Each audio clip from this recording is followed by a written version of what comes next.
Family pension 10 साल तक महदूद कर दी गई। फौजियों की पेंशन की शरह में 50% इजाफा।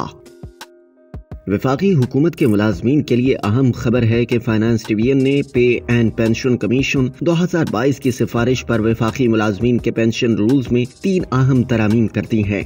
ऑफिस मेमोरेंडम के मुताबिक शरीक हयात की वफात या अहल न होने की सूरत में बाकी मानदा अहल फैमिली मेंबर्स को पेंशन की मुद्दत को ज्यादा से ज्यादा 10 साल तक महदूद कर दिया गया। अगर मुतवफ़ी पेंशन का बच्चा माजूर हो तो उसे ताहयात पेंशन मिलेगी। अहल बच्चे की सूरत में उमूमी फैमिली पेंशन 10 साल तक या बच्चे की उम्र 21 साल होने तक मिलेगी। ऑफिस मेमोरेंडम में बताया गया है कि स्पेशल फैमिली पेंशन में की गई तरमीम के तहत पेंशन वसूल करने वाली शरीक हयात की वफात या अहल न रहने की सूरत में फैमिली मेंबर्स को 25 साल तक पेंशन मिलेगी।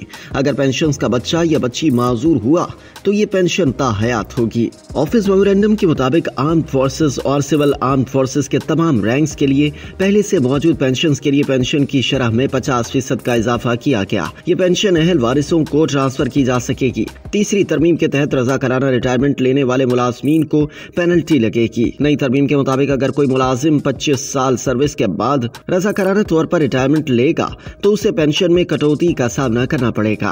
पेंशन की कटौती 3% की शरह से होगी।